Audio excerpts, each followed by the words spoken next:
ചെറുവള്ളി എസ്റ്റേറ്റിലെ ശബരിമല വിമാനത്താവള നിർമ്മാണത്തിന് 7047 കോടി രൂപ ചെലവാണ് കണക്കാക്കുന്നത്. നിരവധി കോടതി വ്യവഹാരങ്ങൾക്കിടയിലും സർവേ നടപടികളിലേക്ക് സംസ്ഥാന സർക്കാർ കടന്നിരുന്നു. ഭൂമി ഏറ്റെടുക്കലുമായി ബന്ധപ്പെട്ട തുടക്കം മുതൽ ആക്ഷേപങ്ങൾ ഉയർന്നെങ്കിലും ഇന്നത്തെ കോടതി വിധിയോടെ സർക്കാർ കൂടുതൽ ചോദ്യങ്ങൾക്ക് മറുപടി പറയേണ്ടി വരും. തിരുവനന്തപുരത്ത് റിനു ശ്രീധർ വിവരങ്ങളുമായി ചേരുകയാണ്. പറയൂ റിനു. SKN നമുക്കറിയാം, ആറന്മുള വിമാനത്താവള പദ്ധതി വലിയ രീതിയിൽ പ്രതിഷേധങ്ങളും പ്രക്ഷോഭങ്ങളും ഉയർന്നു.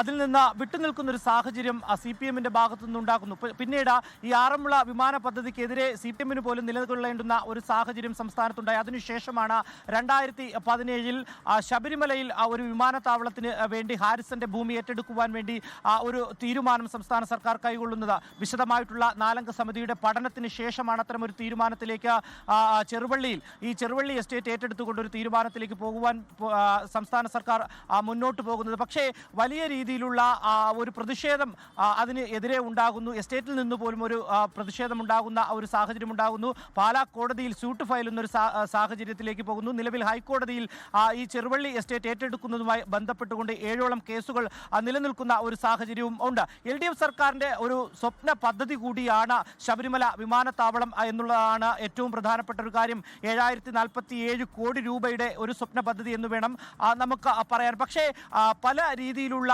ഒരു പ്രതിഷേധങ്ങൾ ഇതിനെതിരെ ആദ്യം മുതൽക്ക് തന്നെ ഉയർന്നു വന്നിരുന്നു. കാരണം തിരുവനന്തപുരത്തും കണ്ണൂരും വലിയ ഏവിയേഷൻ സെന്ററുകൾ നമുക്കുണ്ട്. അതിനിടയിൽ അവരുടെ സഞ്ചാരപാതയ്ക്ക് തടസ്സമുണ്ടാക്കിക്കൊണ്ട് ഒരു വിമാനത്താവളം 5ാമതായി സംസ്ഥാനത്ത് വേണോ എന്നതടക്കമുള്ള ചോദ്യം ഉയരുന്ന ഒരു സാഹചര്യമുണ്ടായി. പക്ഷേ അതിനെയെല്ലാം മറികടന്നാണ് സംസ്ഥാന സർക്കാർ മുന്നോട്ട് പോയത്. നിലവിൽ ഈ ചെറുവള്ളി എസ്റ്റേറ്റിലേക്ക് ഒരു സർവേ നടത്തുവാൻ വേണ്ടി പോലും സംസ്ഥാന സർക്കാരിനായിട്ടില്ല എന്നുള്ളതാണ് ഏറ്റവും പ്രധാനപ്പെട്ട ഒരു കാര്യം. അതേസമയം ഈ എരുമേലിയിൽ വിവിധ പ്രദേശങ്ങളിൽ, ചെറുവള്ളി എസ്റ്റേറ്റിന് പുറമേയുള്ള വിവിധ പ്രദേശങ്ങളിൽ മരങ്ങളുടെ എണ്ണങ്ങൾ പോലും എടുത്തുകൊണ്ട് സംസ്ഥാന സർക്കാർ സർവേയിലേക്ക് പോകുന്ന ഒരു സാഹചര്യം ഉണ്ടായി. അതിനിടയിലാണ് ഈ കോടതിയിലേക്ക് കേസ് വരുന്നതും. നിലവിൽ ഇപ്പോൾ സർക്കാരിന് വലിയ തിരിച്ചടിയായി നാണക്കേടുണ്ടാക്കുന്ന തരത്തിലേക്ക് ഒരു ഇടപെടൽ കോടതിയുടെ ഭാഗത്തുനിന്ന് ഉണ്ടാവുകയും ചെയ്തു. ഇനി ഒട്ടേറെ ചോദ്യങ്ങൾക്ക് മറുപടി സംസ്ഥാന സർക്കാർ നൽകേണ്ടി വരും എന്നുള്ളതാണ് ഏറ്റവും പ്രധാനപ്പെട്ട ഒരു കാര്യം. ഈ ഹൈക്കോടതിയുടെ വിധിയെ ചോദ്യം ചെയ്തുകൊണ്ട് ഇനി സുപ്രീം കോടതി അടക്കമുള്ള കോടതികളിലേക്ക് സംസ്ഥാന സർക്കാർ പോകുമോ എന്നുള്ളതാണ് ഏറ്റവും പ്രധാനപ്പെട്ട ഒരു കാര്യം. ഏറ്റവും പ്രധാനപ്പെട്ട ഒരു ചോദ്യമായി ഉയരുന്നത് സർക്കാർ നൽകിയ, അല്ലെങ്കിൽ ഹാരിസൺ എസ്റ്റേറ്റിന് സർക്കാർ നൽകിയ ഒരു ഭൂമി പിന്നീട് അത് ബിലീവേഴ്സ് ചർച്ചിന് കൈമാറി എന്നതടക്കമുള്ള കാര്യങ്ങൾ അവർ ആരോപിക്കുമ്പോൾ പണം കൊടുത്ത് എന്തിന് സംസ്ഥാന സർക്കാർ ആ ഭൂമി ഏറ്റെടുക്കുവാൻ വേണ്ടി തയ്യാറായി എന്നുള്ളതാണ് ഏറ്റവും പ്രധാനപ്പെട്ട ഒരു ചോദ്യം.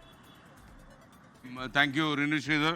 ലോകത്തെവിടെയായാലും ഏത് സമയത്തും 24 വാർത്തകളും ഓഗ്മെന്റഡ് റിയാലിറ്റി പാക്കേജുകളും എക്സ്പ്ലെയിനറുകളും വിശദമായി കാണാൻ ഞങ്ങളുടെ YouTube ചാനൽ നിങ്ങൾക്ക് സബ്സ്ക്രൈബ് ചെയ്യാം.